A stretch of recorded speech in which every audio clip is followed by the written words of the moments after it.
जय श्री कृष्णा। आज मैं बात करने वाला हूँ जो भी मिथुन राशि के जातक या जातिका हैं, साल का जो पहला महीना है यानी कि जनवरी का महीना 2026 कैसा जाने वाला है उस पर बात करने वाला हूँ। क्योंकि अभी आप सभी ने जान लिया है कि 2026 पूरा साल आप सभी के लिए कैसा जाने वाला है, क्या उपाय करना है, किस महीने में मिलेगी नौकरी, तरक्की क्या है, कैसे है। मैंने अपने उस वीडियो में सारी चीज़ें मैं आपको बता चुका हूँ। जो लोग देखना चाहते हैं मिथुन राशि वाले तो जाके उस वीडियो सेक्शन में जाके आप मिथुन राशि की मैंने पूरी साल भर की प्रेडिक्शन दी है जनवरी से लेकर दिसंबर तक, तो आप जाकर उस वीडियो को जरूर देखिए। मैंने उसमें विस्तार से सब चीज़ों के बारे में बताया है और रेमेडी भी दी है जो पूरे साल करके आप जीवन में सुखी रह सकते हैं। ठीक है, तो लेकिन हाँ, इस वीडियो को आगे ले जाने से पहले मैं इतना कहना चाहूँगा कि अगर आप भी मेरे चैनल पर नए हैं तो अच्छी जानकारी राशिफल के लिए आप मेरे चैनल को सब्सक्राइब कीजिए, बेल आइकन को दबा दीजिए और इस वीडियो को उन लोगों तक जरूर शेयर करें जो भी आपके भाई बंधु फैमिली फ्रेंड्स हैं, ताकि उनको भी इससे लाभ मिल सके। तो हम बात करते हैं कि 2026 का जो पहला साल है जनवरी, कहते हैं ना कि शुरुआती अच्छा तो सब अच्छा। तो मैं इसी बात पे बात करने वाला हूं कि जनवरी का महीना आप लोगों के लिए कैसा जाने वाला है। ठीक है, क्योंकि हार के बाद ही जीत है। तो देखिए यहाँ पे जो ग्रहों की स्थिति है मिथुन राशि वालों, जनवरी की 1 जनवरी की मैंने कुंडली बनाई है। यहाँ आपके जो लग्नेश है मतलब बुध देव, वो सप्तम भाव यानी पार्टनर के हाउस में विराजमान है। सप्तम भाव हमारे पार्टनर का होता है, स्पाउस का होता है, डेली इनकम का होता है, स्ट्रेंजर्स का भी होता है और बिजनेस का भी होता है। ठीक है, बेसिकली बिजनेस के लिए हम सप्तम भाव को ही देखते हैं।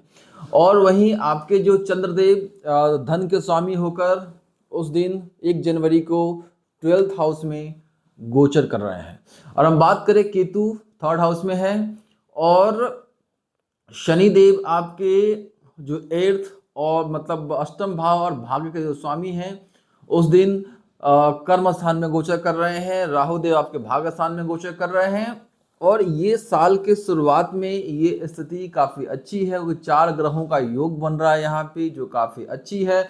वही बुध देव आपके पंचम भाव के स्वामी होकर सप्तम भाव में गोचर कर रहे हैं। पंचम भाव शिक्षा का होता है, संतान का होता है, क्रिएटिविटी का होता है। ठीक है, और सरकारी नौकरी के लिए भी हम पंचम भाव और नवम भाव को ही देखते हैं। ठीक है, तो यहाँ पे देखिए अब हम पहले शुरुआत करें जो साल का जो पहला महीना है 1 जनवरी की हम बात करें तो चंद्रदेव उच्च के होकर 12वें भाव में गोचर कर रहे हैं, लेकिन वहां पे शनि देव की तीसरी दृष्टि भी है जिसकी वजह से थोड़ा सा मन अशांत रहेगा, थोड़ी मानसिक पीड़ा हो सकती है, थोड़ा सा संतुलन बिगड़ सकता है इसकी वजह से। क्योंकि कहते हैं ना चंद्रमा हमारा मन है, माता के साथ थोड़ा सा वाद विवाद होने की संभावना है। तो थोड़ा सा मतलब जो भी आपकी पारिवारिक जीवन है तो 1 जनवरी को मानसिक पीड़ा की वजह से, मानसिक थकावट की वजह से, डिप्रेशन की वजह से, किसी बात को लेकर डिप्रेशन हो, कुछ भी हो, क्योंकि जब भी आपकी कुंडली से आपके लगन से जब भी चंद्रमा 4, 8, 12 में गोचर करेंगे या जिसकी भी जन्मपत्री होती है उसमें चंद्रमा जब भी 4, 8, 12 यानी मोक्ष त्रिकोण से गोचर करते हैं तो वो दिन खास हफ्ते में या महीने में 3-4 दिन ऐसा होता है कि आपको मानसिक अशांति, डिप्रेशन, घर से मनमुटाव, बाताबाती, मतलब ऐसी चीज़ें होती है। ये तो नेचुरल है, ये होना ही तय है। अगर ऐसा कुछ हो रहा है तो मेरे कमेंट बॉक्स में आके आप जरूर मुझे बताइएगा। तो हम बात करें यहाँ पे कि थोड़ी सी 1 जनवरी को ऐसी मानसिक स्थिति रहने वाली है तो वाद विवाद से बचना है। साल का पहला दिन रहेगा, खुशी का माहौल रहेगा। तो मैं ज़्यादा लोगों को जब भी चार्ट देखता हूँ नए साल के लिए तो मैं ही एडवाइस दे रहा हूँ कि भाई उस दिन आप भगवान की पूजा पाठ जरूर करें। कुछ भी काम शुरू करने से पहले सुबह उठ के, ठंडी का महीना तो है पता है, लेकिन उस दिन आप स्नान ध्यान करके अच्छे से नहा धा के अपने ईश्वर, अपने आराध्य, अपने कुल देवी, अपने इष्ट देवता जिसको भी आप मानते हैं, जिसकी पूजा करते हैं, उनकी पूजा आराधना करें। फिर घर से आप किसी भी काम के लिए निकलें या पार्टी में जा रहे हैं, फंक्शन में जा रहे हैं, कहीं भी जा रहे हैं या आप धार्मिक, कुछ लोग नए साल में धार्मिक यात्रा पर भी होते हैं, तो जहाँ भी रहें तो भगवान ईश्वर को जरूर याद करें ताकि आपका पूरा साल मंगलमय हो। तो चंद्रमा की वजह से थोड़ी सी मानसिक स्थिति में समस्या रहेगी, वैसे आप चीज़ों को संभाल लेंगे। मैं रेमेडी बता दूंगा, वीडियो के एंड में बने रहिएगा।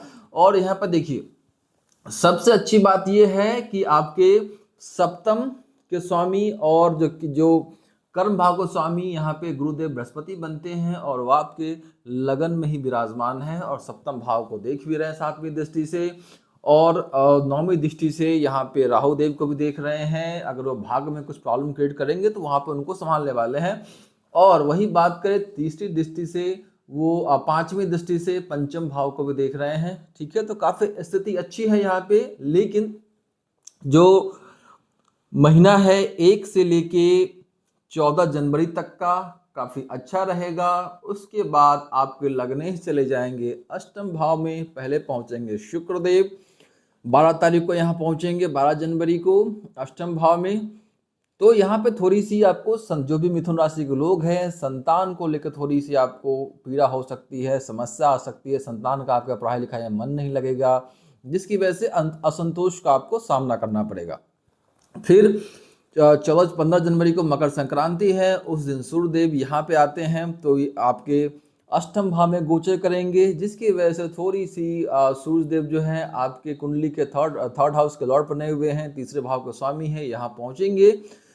तो थोड़ी सी 15 जनवरी के बाद जो है संघर्ष आपको थोड़ा करना पड़ेगा। यहाँ पे संघर्ष को बढ़ाने वाले कहते हैं ना कि अष्टम भाव पीड़ा का भाव है, हर्डल्स का भाव है, नई नई इन्वेंशन का भाव है, मतलब कि कष्ट है। मतलब 6, 8, 12 कुंडली का ऐसा जिसे अंतरिक भाव बोलते हैं, उस भाव में कोई भी ग्रह जाएगा तो उस ग्रह की जो चीजें हैं वो तो आपको देगा ही देगा। क्यों नहीं देगा? कि जब कोई भी ग्रह जब केंद्र त्रिकोण से गोचर करता है तो आपको शुभ फल की प्राप्ति कराता है, लेकिन जब वो जैसे ही 6, 8, 12 से गोचर करेगा तो उसके दुष्परिणाम भी तो आपको भोगना है ना। कि लग्नेश को सब कुछ लेना होता है, लग्नेश तो लेने के लिए आया है। तो यहाँ पे अच्छी चीजों के साथ साथ जो बुरी चीजें होती है, मतलब जो बैड इफेक्ट है इस घर का, वो भी आपको उसका भी सामना करना पड़ेगा। तो वीडियो के एंड में मैं रेमेडी बताने वाला हूँ, ठीक है। वहां पे फिर धीरे धीरे सारे ग्रह यहाँ आ जाएंगे। फिर वहीं 15 जनवरी के बाद सारे ग्रह घूमते घूमते आपके भाग्य स्थान में गोचर करेंगे। तो उसके बाद से स्थिति काफी अच्छी होने वाली है। तो आपको विशेष मैं ये सलाह दूंगा कि जब लग्नेश अष्टम भाव में जाएगा तो यहाँ पे, और दूसरी बात एक चीज ये भी देखी जा रही है कि 2 जनवरी से लेके 5 फरवरी तक बुध ग्रह मतलब अस्त होने जा रहा है सभी के कुंडली में। मैं आपकी कुंडली की बात नहीं कर रहा, सभी की कुंडली में बुध ग्रह 2 जनवरी से लेके 5 फरवरी तक अस्त रहेंगे। तो अस्त ग्रह का मतलब ये है कि उसकी थोड़ी सी क्षमता छिन्न हो जाती है, वो थोड़ा सा कमजोर हो जाता है, उसके रिजल्ट थोड़े से अच्छे नहीं मिलते हैं कुंडली में। तो आपके कुंडली में यहाँ पे बुध ग्रह लग्नेश है और लगन के साथ साथ चतुर्थ भाव का स्वामी होकर जो है थोड़ा सा अस्त हो जाएंगे। तो आपकी कुंडली में ग्रहों की क्या स्थिति है मुझे तो नहीं पता, लेकिन उसके वजह से अस्त, जब मैं समझा देता हूँ आपको, जब भी कोई ग्रह अस्त होता है तो उसका परिणाम ये होता है कि इस दौरान जो है, तो मैं ये कह रहा हूँ, हाँ, जो भी ग्रह अस्त होता है उसके कारण आपकी सोचने समझने की शक्ति थोड़ी सी छिन्न हो जाती है। आप बोलेंगे तो हकलाएंगे। अगर बुध ग्रह किसी कुंडली में नीच का या रेट्रो है या अस्त है तो वो लोग थोड़ा सा हकलाएंगे, सोचने समझने की क्षमता थोड़ी सी आपकी छिन्न हो जाएगी यहाँ पे। और मतलब किसी भी काम को लेकर आप डिसीजन ढंग से नहीं ले पाएंगे, सही डिसीजन नहीं ले पाएंगे। तो मैं आपको बताने वाला हूँ मिथुन राशि वालों, जनवरी से लेके फरवरी के किस टाइम तक आपको इन्वेस्टमेंट करने से बचना है, किसी को उधार देने से बचना है, किसी को मतलब कोई भी नया काम को करने से, मतलब शुभ काम को करने से बचना है, कोई भी पेपर आप साइन करने जा रहे हैं, किसी लफड़े से बचना है कि ये समय सही नहीं है, यहाँ पे आप फंसते हुए नजर आ रहे हैं, ठीक है। तो हम बात करें 1 से 14 जनवरी तक स्थिति ठीक है, लेकिन 14 जनवरी से 14 फरवरी तक आपको मतलब पूरे महीने संभल के रहना है। बाकी स्थिति ठीक है। काम में थोड़ा सा 14 तारीख तक अच्छा काम चलेगा आपका, अच्छी चीजें होने वाली, अच्छी चीजें होंगी लाइफ में, खुशखबरी मिलेंगी, फाइनेंशियल स्थिति भी अच्छी रहेंगी।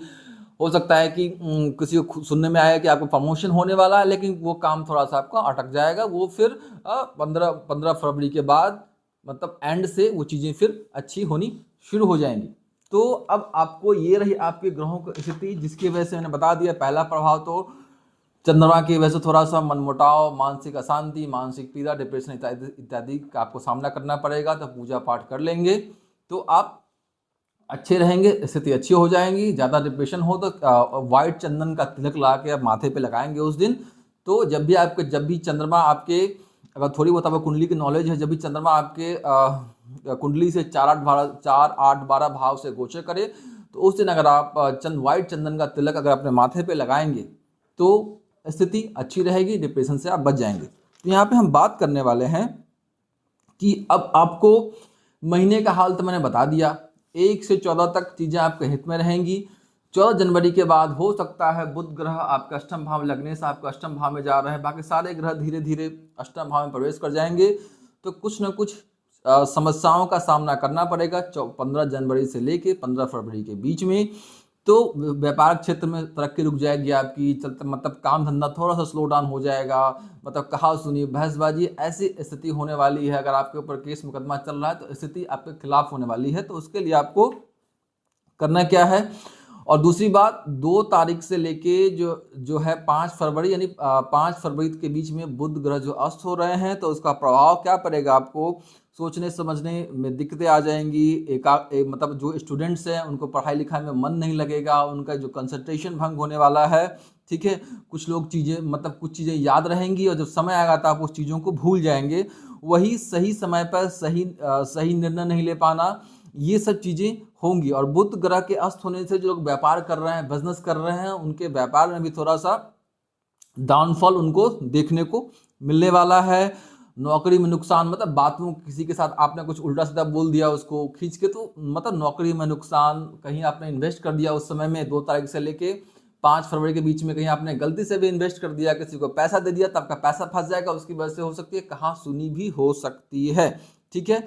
अब हम बात करें अगर हेल्थ इश्यूज को लेके, तो इस महीने आपको 15 जनवरी से लेके 15 फरवरी तक आपको हेल्थ कॉन्शियस रहना है, क्योंकि सारे ग्रह अष्टम भाव में रहेंगे, तो हो सकता है आपको पेट में समस्या, हेल्थ इश्यूज, मतलब स्किन रिलेटेड प्रॉब्लम हो जाए। जिनको थायराइड से, उनका थायराइड्स की समस्या थोड़ी सी मतलब बढ़ सकती है यहाँ पे, और वहीं पे पेट में दर्द हो जाए, और थोड़ी से सांस, जिनको सांस की दिक्कत है, जो ओल्ड एज के लोग हैं, सांस लेने में आपको प्रॉब्लम हो सकती है। तो इस तरह की समस्याओं का आपको सामना करना पड़ेगा। तो मान कर चलिए, मेरा ये कहने का मतलब है व्यापारिक मामलों, इन्वेस्टमेंट में डिसीजन लेने के लिए थोड़ा सा रुक जाइएगा। 15 फरवरी के महीना काफ़ी अनुकूल है, मेरी यही हिदायत है आप लोगों से। अब यहाँ पे रेमेडी के तौर पे क्या करना है आपको, पहले तो आप कर सकते हैं, तो लग्नेश को मजबूत करने के लिए आप हर एक बुधवार को गणेश जी के मंदिर जाएं, नहीं जा सकते हैं तो उनको दुर्वा अर्पण करें। जी हाँ, 11 या 21 दुर्वा अर्पण करें। और सबसे बेस्ट उपाय मैं आपको लास्ट में बताने वाला हूँ, वीडियो तक बने रहिएगा। दूसरा आपको क्या करना है, बुधवार को किन्नर है, गरीब लोग हैं, उनको आप अन्न का दान करें, भोजन का दान करें। कहते हैं ना कि अन्नदान महादान, तो इन चीज़ों का अगर दान करते हैं तो इस समस्याओं से आप बाहर निकल जाएंगे।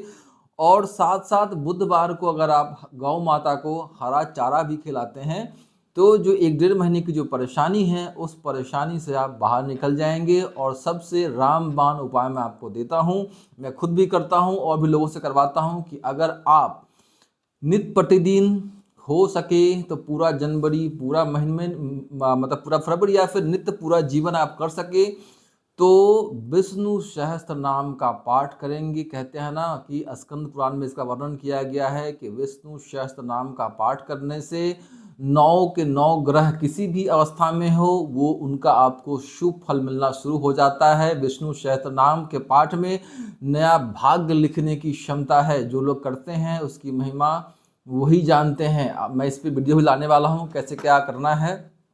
तो अगर आप विष्णु सहस्त्र नाम का पाठ कर नित्य प्रतिदिन, या फिर आप एक बार 15-20 मिनट समय देकर सुन भी लेते हैं विष्णु सहस्त्र नाम को अपने मोबाइल फ़ोन के द्वारा, तो उसका फल भी आपको उतना मिलेगा। तो जो लोग ज़्यादा समस्या में घिरे, तो उस समय आपको विष्णु सहस्त्र नाम का पाठ करना है या सुनना है। सबसे उत्तम रेमेडी मैंने आपको दी है।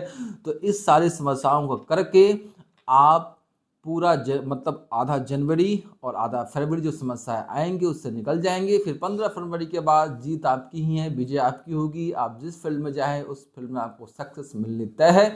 तो इन चीज़ों को आजमा के जब समस्याएं कीजिएगा, इसका रिजल्ट मिले, तो मेरे कमेंट सेक्शन में जब भी मौका मिले मुझे आके ज़रूर बताइएगा।